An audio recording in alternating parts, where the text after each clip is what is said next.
Okay, my name is Tommi Tsunami. I'm an artist. I rap, but I vocalize here and there. New phone, who this? Who calling me? I think I wanna change my ringtone. New phone, who this? Who calling me? I think I wanna change my ringtone. I ain't Kamara, but it's baby fat. When I don't pick up the phone. Welcome to the NPWD podcast. I'm your host Shampoo, aka Big Shampoo. And it's your boy Sly, got no lie. We got a very special guest with us today. Yes, indeed. Yes, indeed. Hi. My name is, okay. Yeah. Go ahead. Let them know your name, what it is you do, and where they can find you. Okay, my name is Tommi Tsunami. I'm an artist. I rap, but I vocalize here and there. And you can find me on Instagram at tommytsunami.wave. That's TOMMI tsunami.wave. I'm also on all streaming platforms, Spotify, Apple Music, Tidal, SoundCloud, and I also have Twitter now that I just made, so, and TikTok. That's the way, man. Appreciate you for coming out. Thank you so much. So we'll go ahead and jump into it. You mind talking about where you grew up at and how you got into the music? Sure. So I was born in Baltimore City, Okay. but I moved to Howard County to go to school there. Then when I graduated high school, I moved back to Baltimore City. I went to school in D.C., and since I graduated, I've kind of been all around. So I've been living in like Silver Spring, I've been living in Southeast, I've been living in like PG, so I've been around. As far as the music, I've actually been playing drums since I was like 10. I really kind of stopped playing a couple years ago, like after I graduated college, but like for a long stretch of my life, I was always in band. I played drums for my church. So I've always loved music and just like, creating sounds and like instrumentation and production itself. But I started making music, I would say a little over 2 years ago. I guess like mid-pandemic, like after so much time had passed, people had to figure out, okay, like it's a little different now, I got a lot of time on my hands, what do I want to do? And when I was in school, when I went to college at American University, and I was friends with a group of guys who liked to make music and rap, and I was always around them, like on some Big Brother type shit, you know what I mean? And we're all still cool to this day, and actually one of those guys is the mayor's son, and he raps. But they were always kind of like, okay, when are you going to get on the mic? When are you going to do something? And I was like, nah, I'm here to support. I'm here to watch. I'm just glad you guys are bringing, the culture to the campus and like pushing for it, as something to do with your life and not just a hobby. But one of those same guys who was in that group got me to just get in front of the mic one day. He was making a tape. He said, yeah, I want to make a tape with all the dope female artists that I know. I was like, I'm not an artist. I don't make no music. He was like, well, I'm going to play a beat. Just write something. You can write something and get on the mic and, we figure it out. We just got to start somewhere. And I did it like for the first time, like a little feature. And it was like not great, but I was like, okay, it's not hard. If I just loosen up a little bit and get comfortable and just kind of be a little bit more vulnerable with what I want to say. When it was like, I rap, that you told me started talking, right? Content-wise, as far as like writing something that's original, I feel like to be original, you have to be vulnerable because it takes more from inside of you as opposed to your outside. But also, like you said, delivery as well, like how fluid and comfortable I could be in front of the mic.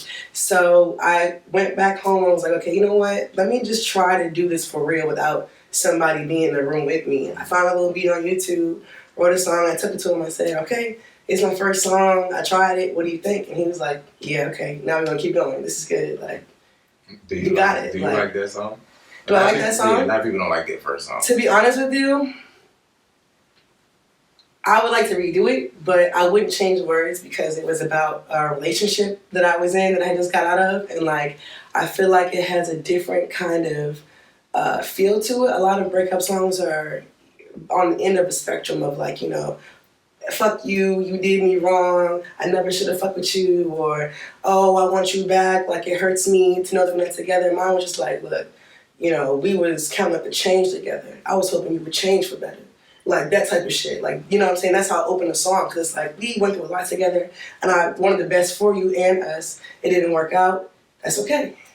Okay, so you think like having a musical background, did anybody in your family got musical talents at all? But you say you play the drums and stuff, so you were the first person to dabble in music in your family. Mm-hmm. So what made you want to go ahead and just start getting into music? Like it wasn't like anything you seen on TV or anything like that, or anybody around you, like family members at all? I think my parents were really like into music. Like I've been listening to old music from different countries. Like when I was a kid, I was like, I wouldn't say a latchkey kid, but my parents both worked full time. So, I did spend a lot of time by myself. And my mom used to record like VH1 and like BET like music videos on like cassette tape.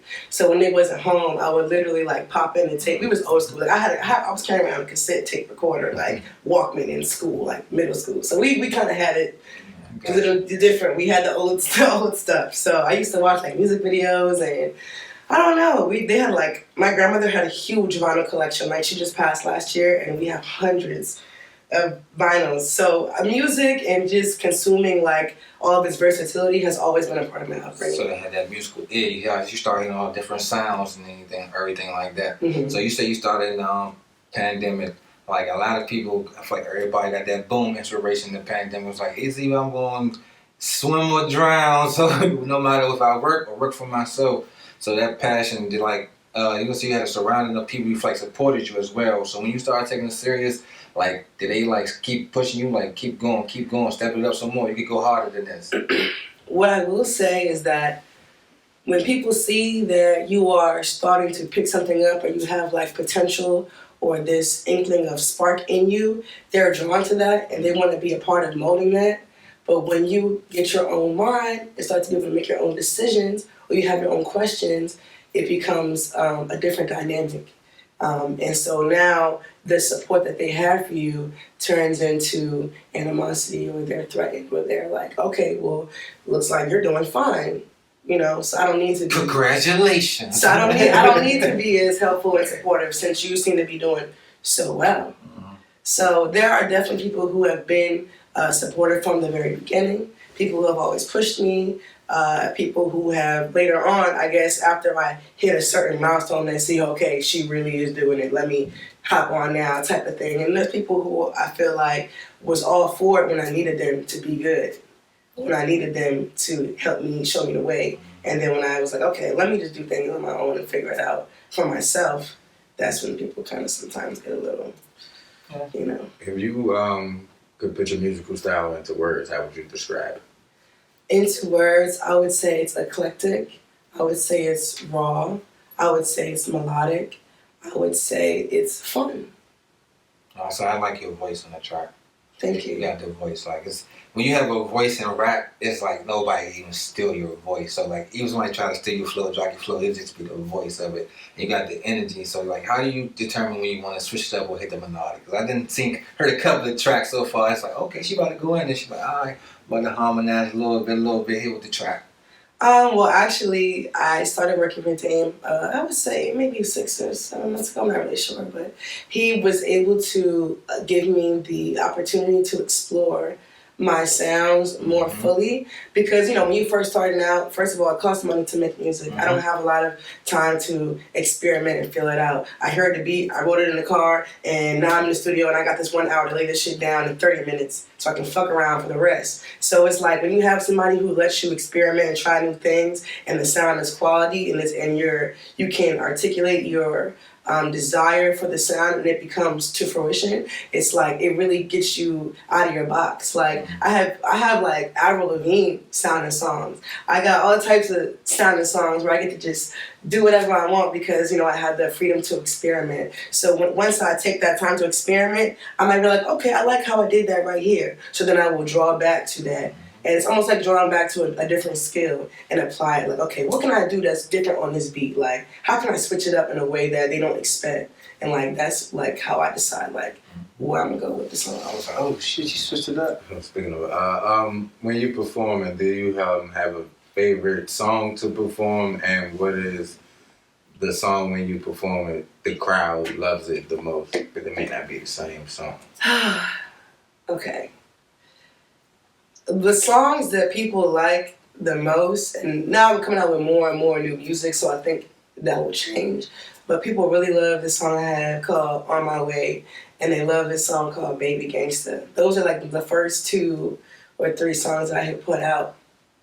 And they just, I don't know. I mean, I love Baby Gangsta because like I wrote it about like a personal situation, and it just came out really smooth, and I fucked with it. But I really didn't like On My Way because when I made that song, it was like an early song before I knew about stacking vocals and ad libs and melodies and harmonizing and stuff like that. So it was really a bare bones song where this is what I wrote. I'm gonna lay down one time, put a little something in the back, a little bit, but not much. No stacking, no doubles and stuff like that. So it was so dry and empty to me. So when people like it, I be like, this is It's such that raw emotion. It's that raw emotion. But it's like a little fun little turn up song. I feel like if I would have did that song now, I would have like really like turned it out. But you know, it's cool. As far as the song that I like to perform, I love the song Brand New Nigga. That I love to perform that song because it just feels like an affirmation to me. So people like that song too when I perform it, but that's my favorite to perform. You said my perform going 110% when I do this song right now. I'm on end the show right here. What this one? So you also just recently released a single. You want to tell us about that? Yes, I did. I actually released a song with my homegirl. Her name is Dallas India, very talented artist as well. We collabed, and that was actually the first time we ever linked up. And I met her in person, and we were just like messing around, like in her room, chilling, you know. And she had like a little game on the table, and it was like new phone, who this, or something like that. Like that was the name of the game. So we were just like, new phone, who this, who called. Like we just started messing around. We made the song. So the song is called NPWD, but this is new phone, who this, and like, you know, parentheses ringtone. But we actually just shot the video for that, so that's coming out soon. And the song is actually doing really well. It's been out for I think about a week now, and it's getting some engagement. So we're happy about that. Definitely love that track. I'm a couple of them played it a couple of times. Well, we thank you and keep going. I like the radio of it. It's like a radio, catchy song. Yeah, so the beat was actually made by someone that she knows. He was in the room with us, and I think it was either like a beat that he was already working on, and he threw it on, and it just gave me really like throwback feels. Mm-hmm. Like it gave like that lush 2000s type of, you know. I was telling him this sound like the vibe, like when the ladies collab. This sound like one of them joints. Yeah, that's definitely what he was going for. You landed with that one. Thank you. I appreciate it. So, like, what keeps your drive going? Like, as far as like when you start performing, like, did it keep your drive going? Did you have like a first step on stage and like, whoa, this is might be something different? Like, wow. You know what I mean, when those, I think people when they step on stage, they get that. Everybody looking at me. I already got to do my thing. So, what kept you going? Cause you're going now. So, what kept you going? Well, to be honest with you, like performing. It may not sound cute or pretty, but it's just something that I have to do. It's not necessarily something that makes me feel so great. Okay. It's just something that I have to do. But I was raised, you know, always having to speak. Like at this funeral, I'll always have to be the one to read the cards. Like at any special event, I was even voted like most likely to be a public speaker in school. So my parents trained me up to be able to speak confidently with people, regardless of how I feel inside, because you're going to have to be able to do things that you don't want to do. And I'm not saying I don't want to perform, because it's always nice to see people like affirm, you know, the energy of my music. But, you know, it's something that if I want to do this for real, I got to learn how to perform regardless. I think what keeps me going is the fact that the music is like therapy for me. Something happened I don't like, you're in a fucking song. You said some shit I didn't like, best believe you're gonna hear that. I'll be my story, that could have been you in the video, but you wanna go, and you know what I'm saying? Like, I'll be talking to these niggas for real, and they know exactly what I'm talking about, and I'm keep writing them songs. That's a motivation. I like having a real song like that. Speaking of that, your process of when you're making a song, like, do you write it down? Do you half write it, just write like a concept, or? So a lot of times, like, I'll just come up with little rhymes in my head, like off the random, and I always try to write them down just in case, you know what I'm saying, I can plug them in somewhere. But for the most part, I just listen to a beat, like I'll say, okay, I want to make a certain type of song. Let me try to find a beat like that, and then like I'll just listen to it until I, you know, try different flows, like see what fit the best, or you know, evoke the most powerful reaction out of me, like when I listen to the song. Like, okay, so then, you know, I start writing the words to the flow, you know what I'm saying, and then like it just goes like that. You do like dum. They like word, or you try to find like the tempo of it, how you want to say it before you put the words down. Because I know some people like, I want to say it like this, but I probably can't put those words in that pattern, some type like that. Well, when I get into a situation like that, I just have to like play with the words. Okay, it's too many syllables. Okay, make a smaller word. Instead of a 3-syllable word, make it a 1-syllable. Or instead of a 3-syllable, make it a 2-syllable. Or just take that word out altogether, or stretch it out, or emphasize on this. Like, it's just different ways. It's like fucking iambic pentameter, like that type of thing. Like, we really have to play with the positioning of the words. But I think for me, the messaging sometimes means more to me than like how it's said. So as long as I can convey the same message, I will play with the words. Yeah. So you like to focus on the message in your song?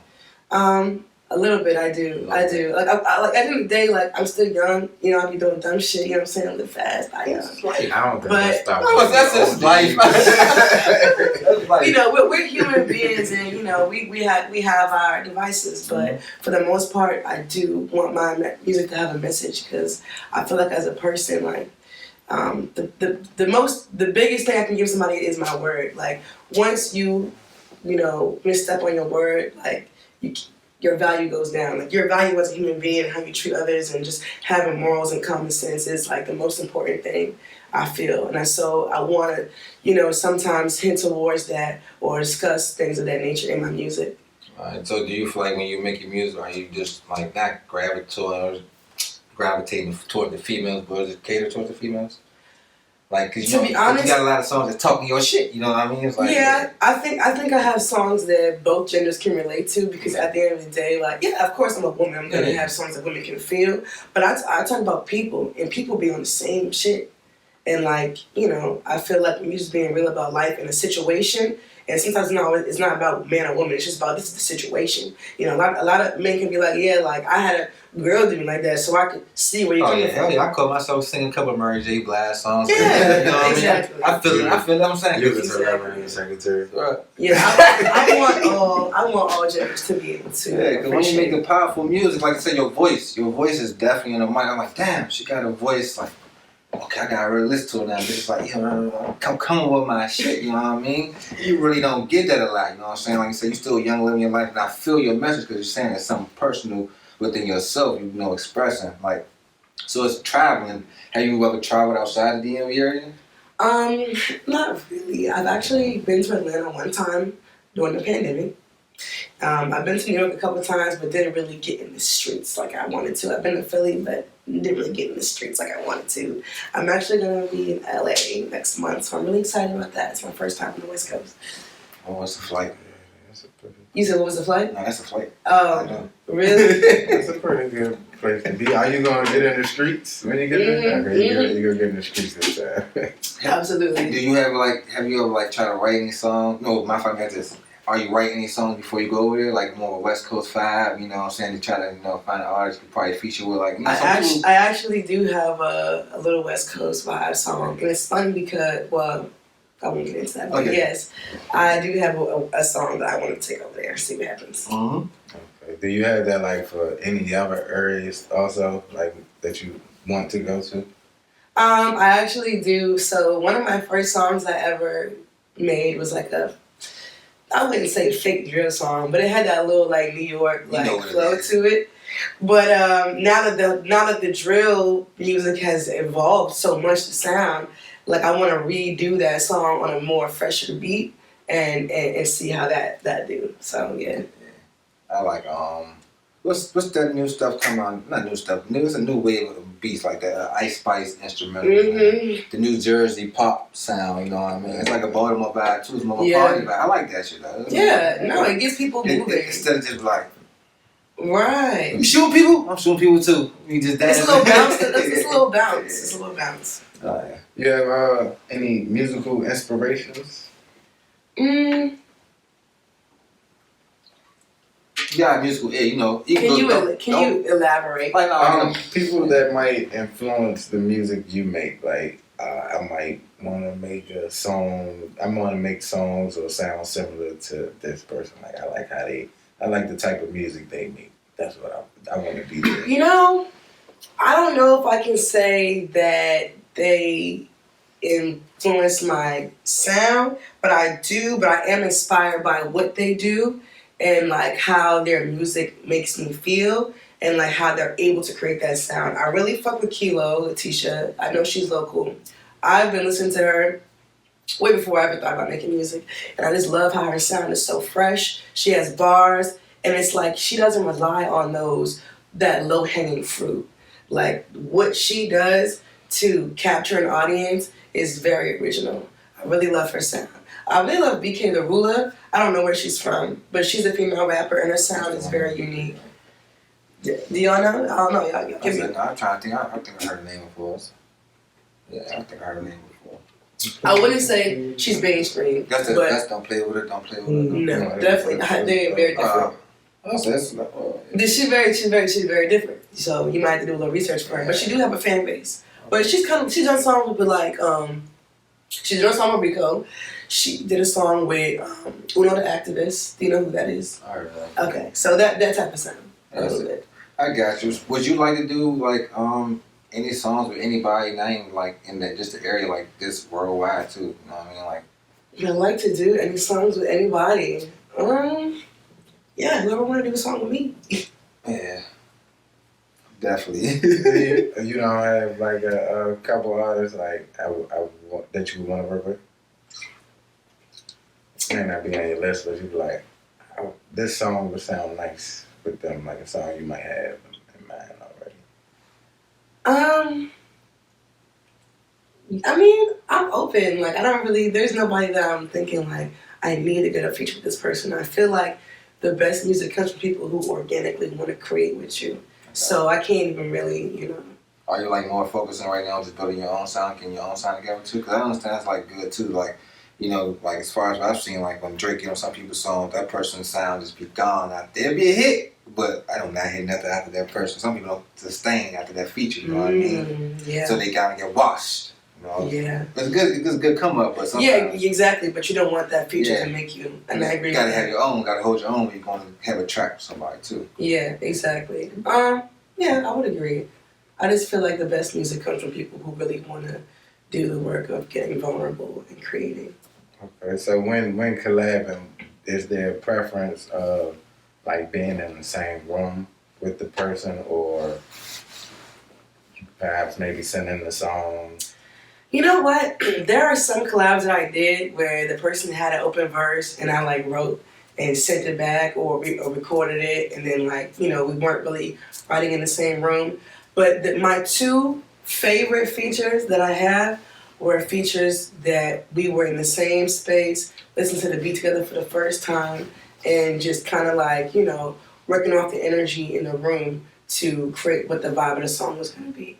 So, but it just depends on the person. Like, if you're somebody that I'm trying to get to know and build a relationship with, or like, I really do fuck with you anyway as a person, that is preferred. But if it's like, oh, I fuck with your sound, here's what I got, fuck with me, okay, yeah, this is cool, I'm gonna hop on it, like, yeah.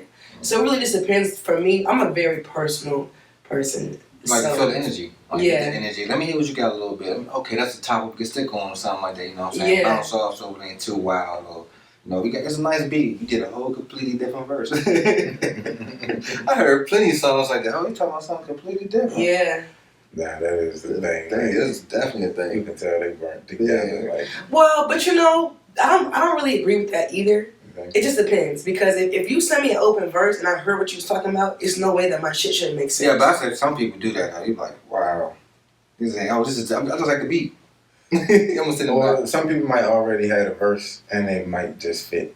Too. Yeah. But you gotta do what's best for the song.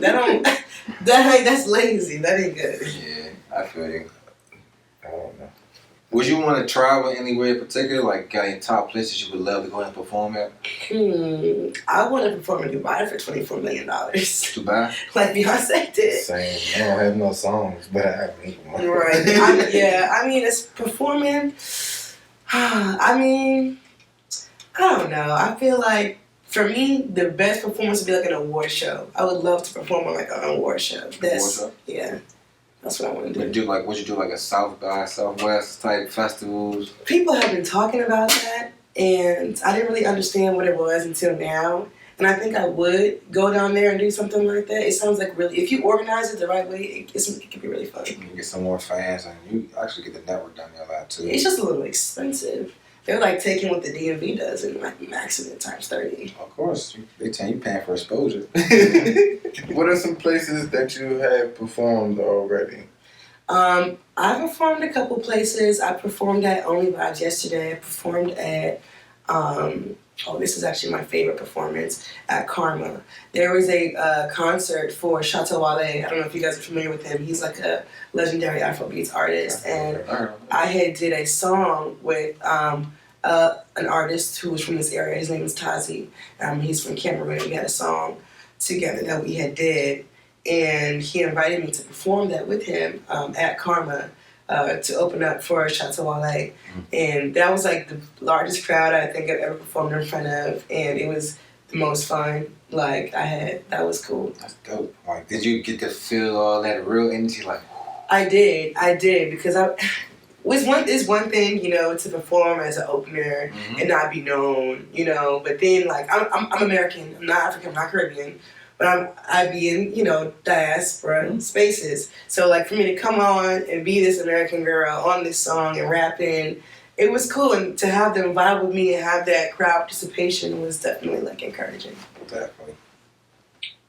I'd say, well, when you performing, do you does the size of the crowd matter? Like, you said that was like the biggest crowd, so did you kind of like get a little nervous as opposed to maybe a smaller crowd?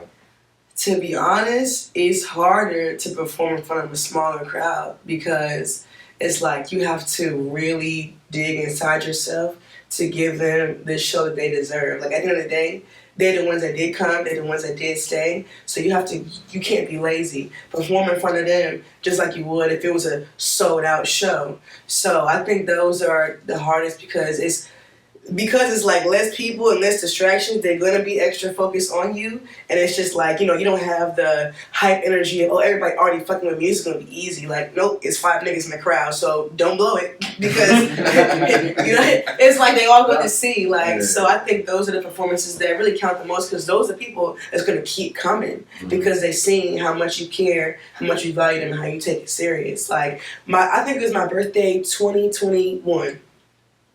And I was having my first show. I was like a year into doing music. I thought everything was going to be like so great. It's my birthday, I'm having a show. Like, barely anybody came. We had a location change last minute. The venue was not that great. And I got sick. I had an allergic reaction where my whole face was swollen. Like, my eyes were like swollen shut. Birthday? And, yes. And I just threw on a ski mask and performed in front of those 8 fucking people. Oh, shit, shout out to you. It was probably like 13 people, but still, like, you know, it wasn't what I wanted for my birthday. Everything was going wrong, but I told myself, like, if I can get through this, then you serious. You can do anything. This last year, for my birthday, I dropped my first EP. I had a show for my birthday. It was packed out. The venue was packed out. It was so many people. And it just made me happy that I had enough mental strength to get through that first disappointment to see, like, you know, the comeback. So came out strong. It was like, no ski mask on this time. I'm back. yes, exactly. Yeah, I feel like, you appreciate it more when you come from like the smaller, like you see it grow. So, do you have any other ventures that you into outside of the music, or are you just like solely focused on?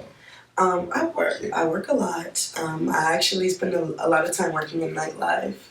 You know, and then I also have my regular career, which, you know, I value that too. So I don't have any room for anything else on my plate. So Is it hard to kind of like balance everything in your life, or you got a good juggle of it now? It's hard. It's very hard. Do you plan to keep it where it's at, or do you want the music to become like a bigger part of the picture? I want the music to be the whole thing. The whole thing. Yeah. Okay. So what would be like your goal in the next 5 years? In the next 5 years. Sorry. That's fast. You said that's fast? Yeah, 5 years is fast. I want to be able to do, actually I seen something really cool. I saw an artist announce a local tour. And I want to at least be at the place where I can have like a local tour, have merch. I believe in like the independent artist route, and I want to be able to learn the business well enough to be able to generate those other streams of income from my artistry. So like the fact that he's doing this local tour is really inspiring because it shows that you value your fan base and where they're located. You can go to these venues and bring money to small business. It's accessible and you're getting your bag. And it's really like beneficial to all parties involved. And it's just such a smart way to make the music work for you. So I definitely want to be in a position where I can do things like that and, you know, sell merch and be, you know, a brand ambassador and like, you know, be able to take like my small team and just work on generating that real genuine fan base who's going to continue to support. So when I do put out whatever product or whatever collaboration, like they'll support and the money will be there. Oh yeah, I was thinking too. I feel like I heard merch is definitely a big thing in the game. Like that's how, you know, you could be an artist all you want, but if you don't got nothing to sell besides your music, most people just be like, I seen you, but I ain't got no piece of like memorabilia to remember you by. You got like anything like a slogan that you're already thinking of? I don't have a slogan, but my manager calls me Big Wave. Okay. So that's probably something that we can turn You into. can definitely do that. Hell yeah, I can see that. And what made you come up with Tommi Tsunami? Mm-hmm. What made you come up with that? That's really catchy. Thank you, I'm glad. So before I started making music, I was working with a group of people, and in the work that we did, we used aliases. So that was my alias. Tommi was my alias. That was the name that I used when I would like, you know, do interactions with people. So that was like what everybody was calling me at the time. So when I started doing music, like I was gonna go with that. That was already my nickname. But the Tsunami, this is so crazy. I never really explained this to anybody, but I have a real like affinity for art in Asian countries, especially Japanese and like Korean art. Like if you go to my room, I have like all kinds of like Chinese, Japanese, like Korean paintings and stuff. I'm an anime guy, so I understand shit like that. So like Tsunami was just cool to me because it was like, you know, I love the way that, you know, their words are pronounced and the inflection and stuff in their language, and that was like a word that everybody knows, but it's kind of like, you know, ooh, like that sounds, you know, Japanese, and Tsunami, like that's cute, like something with a little flavor to it. First, so. I thought it was completely opposite. Straight dangerous, Tommi Tsunami. I was like, alright, she got a wave. Everybody can catch a wave. When she come through, she crash and shit. Yeah, I mean, I thought about like that's tough style, you know. But like that, all that plays into it. Like a Tsunami is like that. You know what I mean? Like it just kind of, it's all that. It's all encompassing. What the hell? Yeah, I was fucked out. I'm glad that you said that though, because some of the other meanings that I've gotten from folks have been completely left. So. Oh no, hell no, Tommi Tsunami. I just think about it like it's a. There was some unpleasant thoughts, probably. Yeah. You got like. Yeah. Oh, I was gonna ask you about your DMV rap joint. You was on the train. That was like, was there a lot of people on the train with you? No. So it was like my manager's idea to do that. I think he had mentioned it, and I was like, yeah, that's dope. I think that's a great idea. Definitely original. And we went to like Largo Town Center to do it, and it was like a Sunday, like at 3 p.m. Nobody was really on the train. There were some people that was like in and out, but like they was cool. They was chilling. It was like, you know. I mean, they probably know that mic by now. Say people just be on the train minding their business. They anyway. do. Like the DMV is like. Yeah, I ain't gonna hold you. If I'd have been on the train, I was like, you know what the day going to The work. girls. So there were some girls on the train who followed me, and they like my stuff and still support to this day. I mean, I probably would have gave you a call if I was on the train. But that's dope. Like what? Like that took the courage. Cause I already know like transit is transit. Like we was like fuck it. Like that was just. And it was so funny because we had actually missed a stop and we were stuck on the platform for like almost 30 minutes. So we was filming and people was walking by like, you know, it's like some older, you know, Caucasian folk, and they were like, oh yeah, we like this song. This is so cool. Like, you know, but you have to put yourself in situations because when you get to the level that you say you want to be at, you're gonna deal with that all the time. So if you can't deal with it now, then yeah, it's cool because it stick out. You know what I'm saying? Like far as like being on the train, you don't make see that too. Yeah, I feel like then getting like live reactions. Why are you still like you doing the video? You know, you're getting live reactions. Ain't nobody like, man, cut that shit off. Well, they wasn't gonna tell me. I'm just saying, cause you know some people get disrespectful on the train. You know, some people could, if they don't like it, they won't like it. So it's just like, all right, cool. I can listen to this. Cool. Yeah, you know what I'm saying? But that's what I'm saying. Like even if someone was to be so crass that's something that I would have to deal with, Yeah. you know, if I really want to do things like this and, you know, on a larger scale. So. You got anything like you want to tell anybody that's following you right now? Anybody that needs some motivation to keep doing what you're doing? Because you say you had the musical background, so that kind of like, you know, got the musical ear. But this 2-year run to this 3-year run, you on it now. So anybody who's been following you or inspiration that's probably needs some more motivation. And motivation. Let me know exactly what I'm saying here. Motivation for what? To keep doing music or to keep doing life? Keep going life, keep doing music, because you know what I'm saying. I would just say that everybody is lying.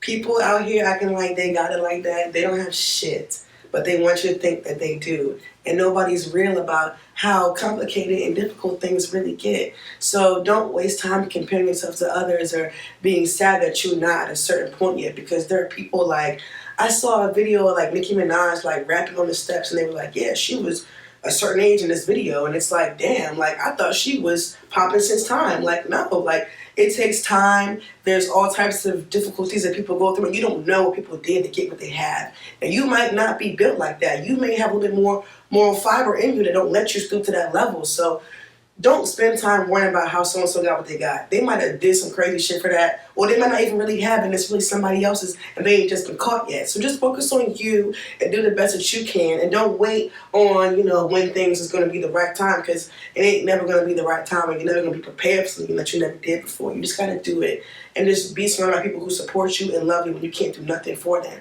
because those are the ones that's going to really encourage you and support you when things are not always beneficial. That's what I do. I don't know. That's what I think. Shit, that was a great message. What? I was like, that was great. I don't know, and I need to try to downplay it at the end. Yeah, I was like, damn, that was wonderful. Like, it was wonderful. Like, what? I'm about to go upstairs, go shed some tears. She always let it speak, man. Yeah, that was wonderful. I need to come on your speech classes because I cannot talk fluent at all.